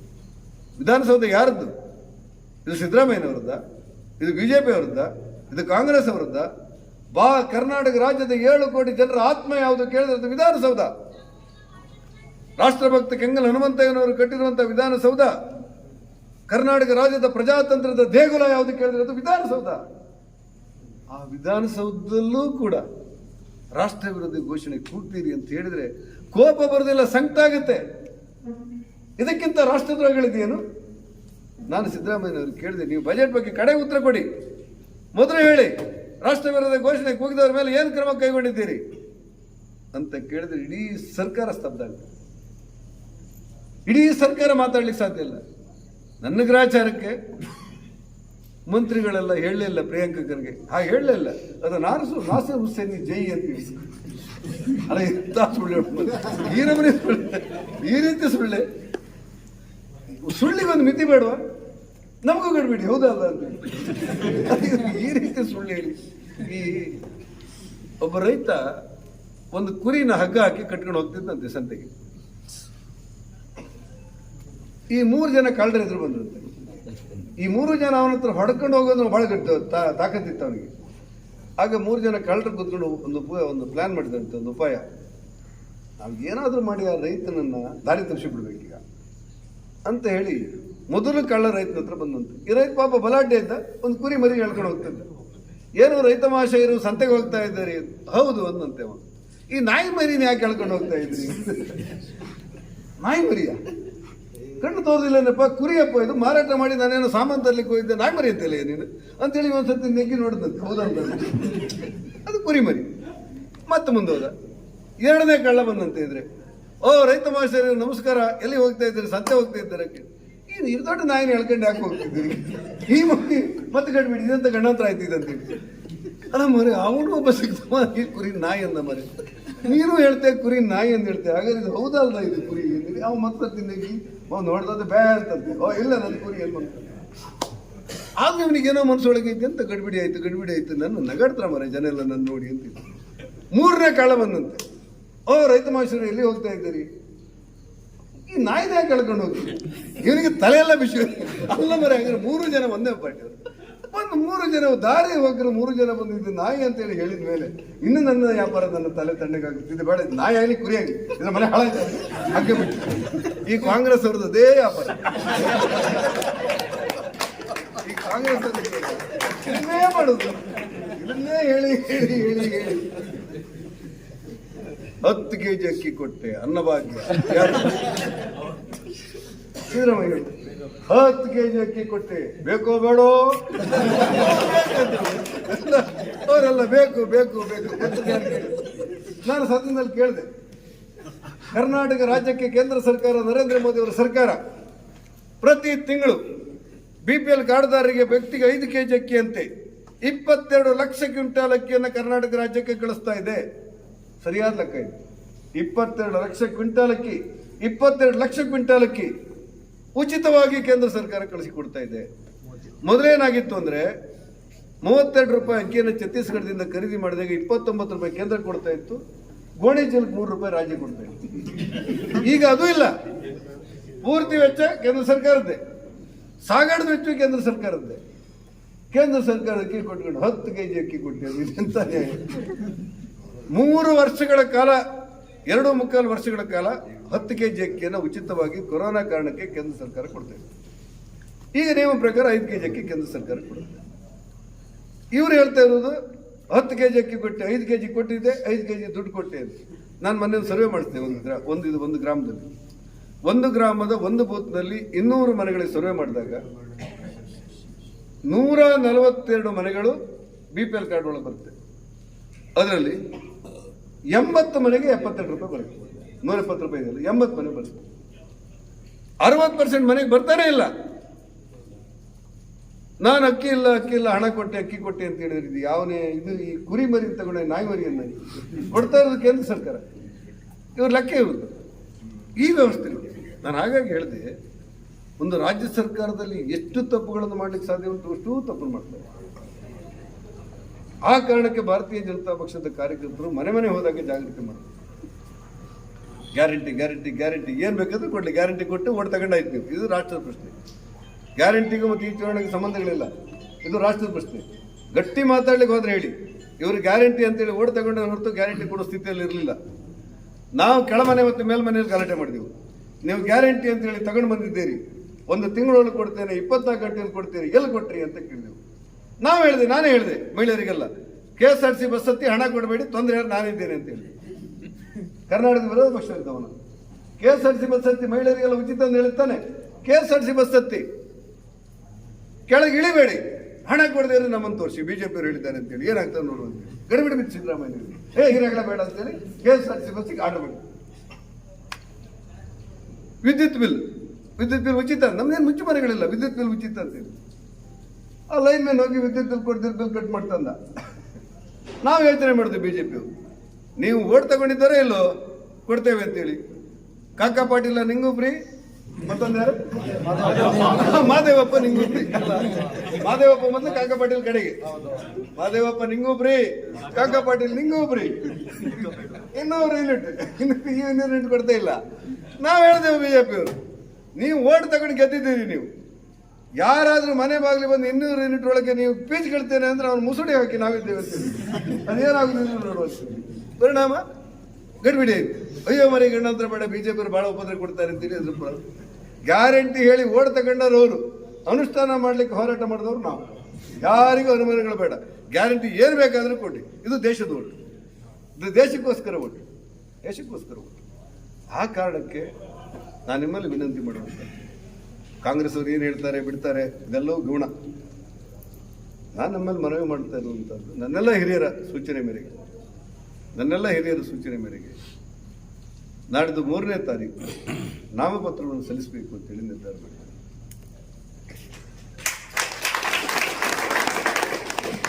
ಭಾರತೀಯ ಜನತಾ ಪಕ್ಷದಲ್ಲಿ ಗ್ರಾಮ ಪಂಚಾಯತ್ ಸದಸ್ಯನಾಗಿ 92ನೇ ಇಸ್ವಿಯಲ್ಲಿ ನನ್ನ ಗ್ರಾಮದಲ್ಲಿ ನಾನು ಚುನಾವಣೆ ನಿಂತು ಗ್ರಾಮ ಪಂಚಾಯತ್ ಸದಸ್ಯನಾಗಿ. ಆವಾಗ ನಮ್ಗೆ ತುಂಬ ಕಷ್ಟ, ನಮ್ಮ ಪಾರ್ಟಿ ಕ್ಯಾಂಡಿಡೇಟ್ಗಳೇ ಇರಲಿಲ್ಲ. ಹೇಳಿದ್ರು ತಾಲೂಕು ಪಂಚಾಯತ್ ನೀನೇ ನಿಲ್ಲಬೇಕು. ಯಾಕೆ ಕೇಳಿದೆ, ಬೇರೆ ಕ್ಯಾಂಡಿಡೇಟ್ ಇಲ್ಲ ಮಾರೆ ಅಂತ. ತಾಲೂಕು ಪಂಚಾಯತ್, ಜಿಲ್ಲಾ ಪಂಚಾಯತಿ ನೀನೇ ನಿಲ್ಲಬೇಕು ಅಂದ್ರೆ ಜಿಲ್ಲಾ ಪಂಚಾಯತಿ 99ರಲ್ಲಿ ಅಸೆಂಬ್ಲಿ ಕ್ಯಾಂಡಿಡೇಟ್ ಆಗಿ ನಾನು ಇದ್ದೆ. ಆವಾಗ ನಾನು ಸೋತಿದ್ದೆ. ನನ್ನ ಪಾರ್ಟಿ ತುಂಬ ಕಷ್ಟದಲ್ಲಿತ್ತು. 2000ರಲ್ಲಿ ನಾನು ಸೋತಿದ್ದೆ. 2004ರಲ್ಲಿ ಮತ್ತೆ ಪುನಃ ನಾನು ಸೋತಿದ್ದೆ. ಯಾಕಂದರೆ ನಾವು ಬರ್ತಾ ಇರೋದೇ 3,500 ಓಟ್ ನಮಗೆ ಬ್ರಹ್ಮಾವರ ಕ್ಷೇತ್ರದಲ್ಲಿ. ನನಗೆ 25,000 ಓಟ್ ಬಂದಿತ್ತು. 25,000 ಓಟ್ ಬಂದಿತ್ತು ಹೇಗೆ ಅನ್ನೋದ್ರ ಬಗ್ಗೆ ಚರ್ಚೆ ಮಾಡಲಿಕ್ಕೆ ಒಂದು ಸಭೆ ಕರೆದಿದೆ ನಮ್ಮ ಪಾರ್ಟಿಯಲ್ಲಿ. ಅಲ್ಲ ಬರೀ 3,500 ಇತ್ತು, 25,000 ಓಟ್ ಹೇಗೆ ಬಂತು ಅನ್ನೋದ್ರ ಬಗ್ಗೆ ಚರ್ಚೆ ಆಗಬೇಕಲ್ಲ ಅಂತ ಒಂದು ಸಭೆ ಕರೆದಿದ್ದು ಆಚಾರ್ಯರುವಾಗಿ. ಅವತ್ತು ದಿವಸಗಳಾಗಿತ್ತು. 4 ಸಾರಿ MLC ಆಗಲಿಕ್ಕೆ ಪಾರ್ಟಿ ನನಗೆ ಅವಕಾಶ ಮಾಡಿಕೊಟ್ಟಿತ್ತು. ಒಂದು ಸಾರಿ ಅವಿರೋಧವಾಗಿ ಆಯ್ಕೆ ಆಗಿದೆ, ಅದು ಅವಿರೋಧ. ಯೋಗ ನನ್ನ ಎದುರು ಅಭ್ಯರ್ಥಿಗಳಿರಲಿಲ್ಲ, ವಿರೋಧ ಆಯ್ಕೆ ಆಗಿದೆ. 3 ಸಾರಿ ಕರ್ನಾಟಕದಲ್ಲಿ ಮಂತ್ರಿ ಆಗಿತ್ತು. 3 ಸಾರಿ ಧಾರ್ಮಿಕ ದತ್ತಿ ಖಾತೆ ನನಗೆ ಕೊಟ್ಟಾಗ ತುಂಬ ಜನ ನನಗೆ ತಮಾಷೆ ಮಾಡಿದ್ರು. ಈ ಧಾರ್ಮಿಕ ದತ್ತಿ ಖಾತೆ ತಗೊಂಡವ್ರು ಗ್ರಾಚಾರ ಕೆಡುತ್ತೆ, ಮತ್ತ ಉದ್ಧಾರ ಆಗೋದಿಲ್ಲ ಅಂತ. ಅದು ಧಾರ್ಮಿಕ ದತ್ತಿ ಖಾತೆ. ನಾನು ಹೇಳಿದೆ ಗ್ರಾಚಾರ ಕೆಟ್ಟವರಿಗೆ ಸಿಕ್ಕಿದ್ರೆ ಏನಾಗುತ್ತೆ ಅಂತ. ಆದ್ರೆ ಹೊಸ ಕಲ್ಪನೆ ತಗೊಂಡು ಬಂದೆ, ಹೊಸ ಯೋಚನೆ ತಗೊಂಡು ಬಂದೆ. ಸಪ್ತಪದಿಯನ್ನು ತರುವುದರ ಮೂಲಕ ಬಡವರ ಮಕ್ಕಳಿಗೆ ದೇವಸ್ಥಾನದಲ್ಲಿ ಉಚಿತವಾಗಿ ಮದುವೆ ಮಾಡಿಬಿಟ್ಟೆ. ತಾಳಿ ಮತ್ತು ಸೀರೆ ದೂತಿ ಎಲ್ಲ ಕೊಟ್ಟು, ಊಟ ನಮ್ದು, ಹಾರ ನಮ್ದು, ಬ್ಯಾಂಡ್ ನಮ್ದು. 106 ಮಂದಿ ದೇವಸ್ಥಾನದಲ್ಲಿ. ಸಮಾಜ ಕಲ್ಯಾಣ ಮಂತ್ರಿ ಆಗಿದ್ದೆ. ನಮ್ಮ ಸರ್ಕಾರದ ಮೇಲೆ 40% ಸರ್ಕಾರ ಅಂದರು, ಪೇ CM ಅಂತೇಳಿ. ನಾನು ಸದನದಲ್ಲಿ ನಿಂತು ನಾನು ಹೇಳಿದೆ, ಕರ್ನಾಟಕ ರಾಜ್ಯದಲ್ಲಿ ಸಮಾಜ ಕಲ್ಯಾಣ ಮಂತ್ರಿಯಾಗಿ 28,000 ಕೋಟಿ ರೂಪಾಯಿ, 28,000 ಕೋಟಿ ಇರುವಂಥ ಬಜೆಟ್, ಮತ್ತೊಂದು ಇಲಾಖೆಯಷ್ಟು ಹಣ ಇಲ್ಲ. ನಾನು ಮಂತ್ರಿ ಹೇಳ್ತಾ ಇದ್ದೇನೆ, ನೀವು 40, 30, 50 ಅಂತಿರಲ್ಲ, 0.5% ತೋರಿಸಿಕೊಡಿ, 0.5% ತೋರಿಸಿಕೊಡಿ ಈ ಸದನದಲ್ಲಿ. ನಾನು ಮಂತ್ರಿ ಹೇಳ್ತಾ ಇರೋದು ಅಂತ ಹೇಳಿದೆ. ಮತ್ತೊಂದವರಿಗೊಂದು ಆಫರ್ ಅವಕಾಶ ಕೊಟ್ಟೆ. ಸಾಕ್ಷಿ ಕೇಳೋದಿದೆ. ಈ ಸಾಕ್ಷಿಗೆ BJP ಆರೋಪ ಮಾಡಿದಾಗ ಕಾಂಗ್ರೆಸ್ ಅವರು ಸಾಕ್ಷಿ ತೋರಿಸಿ ಅಂತ ಹೇಳುದು, ಅವ್ರು ಆರೋಪ ಮಾಡಿದಾಗ ನಾವು ಸಾಕ್ಷಿ ತೋರಿಸಿ ಅಂತ ಹೇಳುದು. ಸಾಕ್ಷಿ ಬೇಡ, ನಿಮ್ಮ ಆತ್ಮಸಾಕ್ಷಿ ಕೊಡಿ ಅಂತ ಒಳಗೆ ಕರೆದು ಸ್ಪೀಕರ್ ಹೇಳಿದ್ರು, ಅಣ್ಣ ನಿನ್ನಂಥವನೊಬ್ಬ ಹೀಗೂ ಹೇಳ್ತಾ ಅಂತೇಳಿ ನಾನು ಊಹೆ ಮಾಡಿರಲಿಲ್ಲ, ಸರ್ಕಾರದ ಗೌರವ ಉಳಿತು ಅಂತ ಮಾಡಿದ್ದೆ. ಕೆಲಸ ಮಾಡಿ ಮೀನುಗಾರಿಕೆ ಮಂತ್ರಿಯಾಗಿ ಕೆಲಸ ಮಾಡಿದ್ದೆ, ಹಿಂದುಳಿದ ಮಂತ್ರಿಯಾಗಿ ಕೆಲಸಗಳು ಮಾಡಿದ್ದೆ, ಬಂದರು ಮಂತ್ರಿಯಾಗಿ ಕೆಲಸಗಳು ಮಾಡಿದ್ದೆ, ಹೊಸ ಯೋಚನೆ ತಂದೆ. ಸಮಾಜ ಕಲ್ಯಾಣ ಮಂತ್ರಿ ಆಗಿದ್ದಾಗ ಅಸ್ಪೃಶ್ಯತೆ ವಿರುದ್ಧ ಜನಾಂದೋಲನವನ್ನು ಮಾಡಬೇಕು. ನಮ್ಮ ಸಂಘದ 3ನೇ ಸಲಸಂಚಾರಕ ಬಾಳಾ ಸಾಹೇಬರವರು ಒಂದು ಮಾತು ಹೇಳಿದ್ರು, ಏನಂದ್ರೆ ಅಸ್ಪೃಶ್ಯತೆ ಅಪರಾಧ ಅಲ್ಲ ಆದರೆ ಜಗತ್ತಿನ ಯಾವ ತಪ್ಪುಗಳು ಅಪರಾಧ ಅಲ್ಲ ಅಂತ ಹೇಳಿ ಅಸ್ಪೃಶ್ಯತೆಯನ್ನೇ ನಿವಾರಣೆ ಮಾಡಲಿಕ್ಕೆ ಒಂದು ಜನಾಂದೋಲನ ಮಾಡಲಿಕ್ಕೆ ಯೋಚನೆ ಮಾಡಿದೆ. ನನ್ನ ಸರ್ಕಾರ ಹೋಯ್ತು, ನಾನು ಮಂತ್ರಿ ಹೋಗಿದ್ದೆ. ಅದೀಗ ಏನು ಮಾಡಿದ್ದಾರೆ ನನಗೆ ಗೊತ್ತಿಲ್ಲ. ಒಂದೇ ದಿವಸ 36,000 ಮಕ್ಕಳಿಗೆ ಹಾಸ್ಟೆಲ್ ಸೇರಿಸ್ಕೊಂಡೆ. ಒಂದೇ ದಿವಸ 36,000 ಮಕ್ಕಳನ್ನ ಹಾಸ್ಟೆಲ್ ಸೇರಿಸ್ಕೊಂಡೆ. ಆ ಹಾಸ್ಟೆಲ್ ಗಂಭೀರತೆ ಕೆಲವರಿಗೆ ಗೊತ್ತಿಲ್ಲ. ಧಾರವಾಡದಲ್ಲಿ ಒಬ್ಬ ಹುಡುಗ ಒಂದು ಫೋನ್ ಮಾಡಿ ಹೇಳ್ತಾನೆ, ನೀವು ಮಂತ್ರಿ ಅಂತೆ, ನೀವು 2 ಹೊತ್ತು ಊಟ ಕೊಡಿ ನನಗೆ ನಿಮ್ಮ ಹಾಸ್ಟೆಲಲ್ಲಿ. ಅಲ್ಲಿ ಮಂಚ ಇಲ್ದಿದ್ರೆ ಅಡ್ಡಿಲ್ಲ, ನಾನು ಬಸ್ ಸ್ಟ್ಯಾಂಡ್ನ ಮಲಗಿ ಶಾಲೆ ಹೋಗ್ತೇನೆ ಅಂತಾನೆ. ಇವತ್ತು ಇದೆ ಅಂತ ದಾರುಣ ಸ್ಥಿತಿ. ಒಂದೇ ದಿವಸಕ್ಕೆ 36,000 ಮಕ್ಕಳನ್ನು ಒಳ ತಗೊಂಡಿದ್ದೆ. 350 ಕೋಟಿ ರೂಪಾಯಿಯನ್ನು ಬೊಮ್ಮಾಯಿಯವ್ರ ಮೂಲಕ ಬಿಡುಗಡೆ ಮಾಡಿ ಹೊಸ ಯೋಚನೆ ಮಾಡಿದೆ. ಕಡು ಬಡವರನ್ನು ಗಮನ ಇಟ್ಕೊಂಡು ಕೆಲಸಗಳು ಮಾಡಿದೆ. ನನಗೆ ವಿಶ್ವಾಸ ಇದೆ ಮಂತ್ರಿಯಾಗಿ ನಾನು ಯಶಸ್ವಿಯಾಗಿದ್ದೇನೆ ಅಂತ. 2 ಸಾರಿ ವಿರೋಧ ಪಕ್ಷ ನಾಯಕನಾದೆ. ಈಗಲೂ ನಾನು ವಿರೋಧ ಪಕ್ಷ ನಾಯಕ ಅಂತ ಹೇಳಿದ್ರೆ ಪ್ರಜಾಪ್ರಭುತ್ವದ ರಾಜಕಾರಣದಲ್ಲಿ ಶಾಡೋ CM ಅಂತ ಕರೀತಾರೆ. ಕ್ಯಾಬಿನೆಟ್ ಇವತ್ತು ಪಾರ್ಟಿಯಿಂದ ಸೂಚನೆ ಬಂದಿದೆ, ನೀನು ಪಾರ್ಲಿಮೆಂಟಿಗೆ ನಿಲ್ಲಬೇಕು ಅಂತ ಹೇಳಿ ಸೂಚನೆ. ಆ ಸೂಚನೆಯನ್ನು ಅವಲಂಬಿಸಿ ನಾಡಿದ್ದು 3ನೇ ತಾರೀಕು ನಾಮಪತ್ರ ಸಲ್ಲಿಸ್ತೇವೆ. ನೀವೆಲ್ಲ ಓಟ್ ಹಾಕುವವರಲ್ಲ, ಓಟ್ ಹಾಕಿಸುವರು. ನನ್ನ ದೃಷ್ಟಿಯಲ್ಲಿ ಗ್ರಾಮ ಪಂಚಾಯತ್ ಸದಸ್ಯರಾದವರು, ತಾಲೂಕು ಪಂಚಾಯತ್ ಸದಸ್ಯರಾದವರು, ಜಿಲ್ಲಾ ಪಂಚಾಯತ್ ಸದಸ್ಯರಾದವರು ಅಥವಾ ಪಕ್ಷದ ಬೇರೆ ಬೇರೆ ಪದಾಧಿಕಾರಿಗಳು ಒಂದು ವಾರ್ಡಿನ ಮೇಲೆ, ಒಂದು ಶಕ್ತಿ ಕೇಂದ್ರದ ಮೇಲೆ, ಒಂದು ಮಹಾಶಕ್ತಿ ಕೇಂದ್ರದ ಮೇಲೆ ಪ್ರಭಾವ ಬೀರುವಂಥ ಶಕ್ತಿ ಇರುವುದು. ರಾಜಕಾರಣದಲ್ಲಿ ಒಂದೊಂದು ಸಾರಿ 10 ಹೆಜ್ಜೆ ಮುಂದೆ ಹೋದರೆ ನಾವು ಮುಂದೆ ಹೋಗಿ ಬಿಡ್ತೇವೆ, ನಂತರ ಹಾಕೋಣ ಅಂತ ಹೇಳಿದ್ರೆ ಹಿಂದೆ ಉಳಿದು ಬಿಡ್ತೇವೆ. ಮನೆ ಹೋಗ್ತೇವೆ, ಮತದಾರರ ಭೇಟಿ ಆಗ್ತೇವೆ, ಅಲ್ಲಿರೋರ ಸಮಸ್ಯೆಗಳನ್ನು ಕೇಳ್ತೇವೆ, ಕಷ್ಟ ಸುಖ ನಾವಿದ್ದೇವೆ ಅಂತ ಹೇಳ್ತೇವೆ.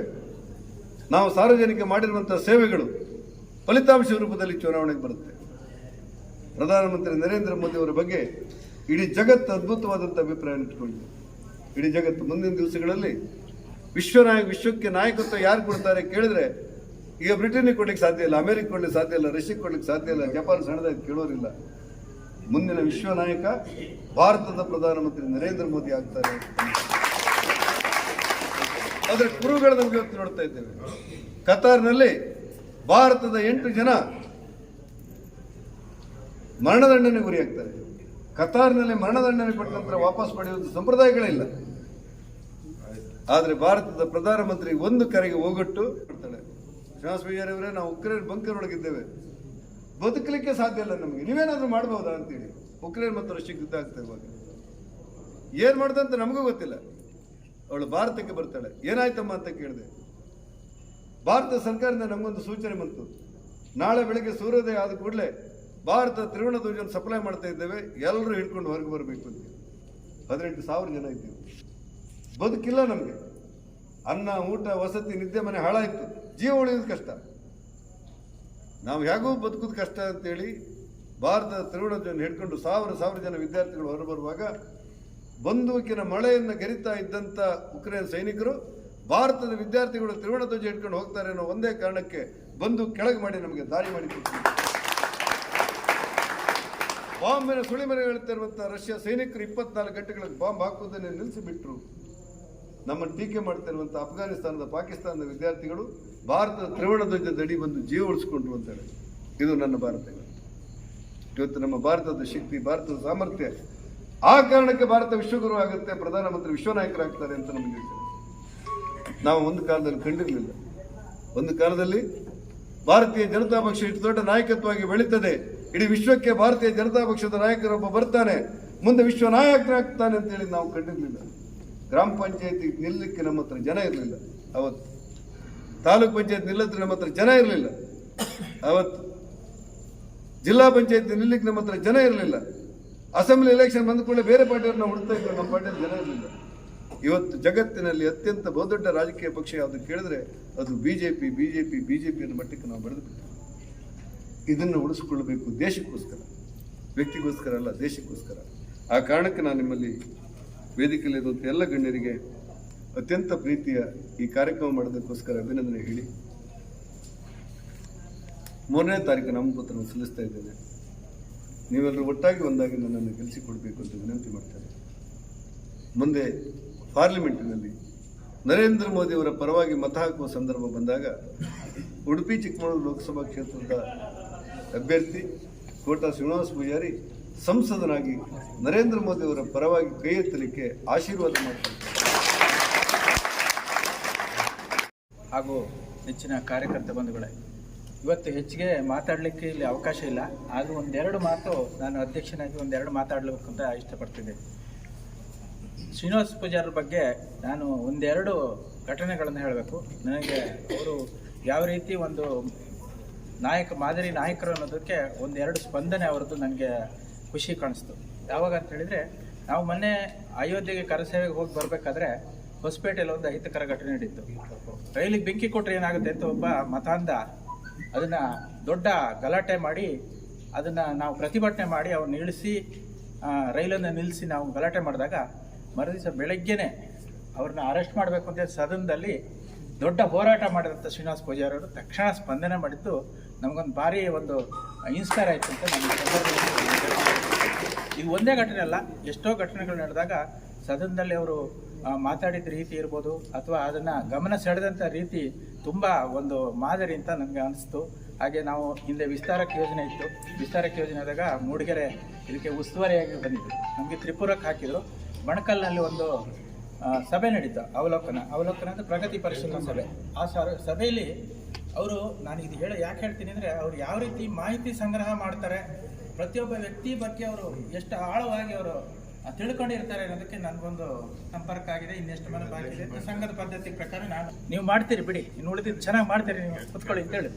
ಹಾಗಾಗಿ ಅವರು ಒಬ್ಬ ವ್ಯಕ್ತಿ ಬಗ್ಗೆ ಅವರು ಅಧ್ಯಯನ ಮಾಡಿ ಮಾತಾಡ್ತಾರೆ ಅನ್ನುವಂಥದ್ದು ನನಗೂ ಅನ್ನಿಸ್ತು. ಹಾಗಾಗಿ ಈ ಸಂದರ್ಭದಲ್ಲಿ ಅವರು ಇಲ್ಲಿ ಬಂದಿದ್ದಾರೆ. ನಾವೆಲ್ಲರೂ ಸೇರಿ ನಮ್ಮ ಕ್ಷೇತ್ರಕ್ಕೆ ಅವ್ರನ್ನ ಕೊಟ್ಟಿರುವಂಥದ್ದು ನಮಗೊಂದು ಹೆಮ್ಮೆ ಅಂತ ಅನಿಸ್ತು. ಹಾಗಾಗಿ ಹಿಂದಿನ ನಾವು ಚುನಾವಣೆಯಲ್ಲಿ ವಿಧಾನಸಭೆ ಚುನಾವಣೆಯಲ್ಲಿ ನಾವು ಇಡೀ ಮೂಡಿಗೆರೆ ವಿಧಾನಸಭಾ ಕ್ಷೇತ್ರದಲ್ಲಿ ಅತ್ಯಧಿಕ ಲೀಡನ್ನು ಕೊಟ್ಟಂಥ ನಮ್ಮದು ಮಹಾಶಕ್ತಿ ಕೇಂದ್ರ 1700 ಮತಗಳ ಲೀಡನ್ನು ಕೊಟ್ಟಿದ್ದೇವೆ. ಸ್ವಲ್ಪ ಭಿನ್ನಾಭಿಪ್ರಾಯಗಳು ಇದ್ದರೂ ಸಹಿತ ಆ ಸಂದರ್ಭದಲ್ಲಿ 1700 ಮತಗಳ ಲೀಡನ್ನು ಕೊಟ್ಟಿದ್ದೇವೆ. ಈ ಸಲ ಎಲ್ಲ ಭಿನ್ನಾಭಿಪ್ರಾಯ ಮರೆತು ಎಲ್ಲ ಒಗ್ಗಟ್ಟಾಗಿ ಇದ್ದೇವೆ ಅಂತ ನಾನು ಈ ಸಂದರ್ಭದಲ್ಲಿ ಹೇಳ್ತಾ, ಅವರಿಗೆ ಈ ಸಲ ಶೇಷಗಿರಿ ಹೇಳಿದಾಗೆ 8,000 ಮತಗಳ ಮುನ್ನಡೆಯನ್ನು ನಾವು ಹೇಳ್ತಾ, ಎಲ್ಲ ಕಾರ್ಯಕರ್ತರು ನಮ್ಮ ಜೊತೆ ಕೈ ಜೋಡಿಸ್ಬೇಕು. ಕರೆ ಕೊಟ್ಟಾಗ ಸ್ಪಂದಿಸಿದಿರಿ, ಇನ್ನು ಮುಂದೆನೂ ಸಹ ಇದೇ ರೀತಿ ಸ್ಪಂದನೆ ಇರಲಿ ಅಂತ ಹೇಳ್ತಾ ನನ್ನೆರಡು ಮಾತುಗಳನ್ನು ಮುಗಿಸ್ತೇನೆ. ನಾಗಭೂಷಣ್ ಹೃತ್ಪೂರ್ವಕವಾದ ಧನ್ಯವಾದಗಳನ್ನು ಕೂಡ ಹೃತ್ಪೂರ್ವಕವಾದ ಧನ್ಯವಾದಗಳನ್ನು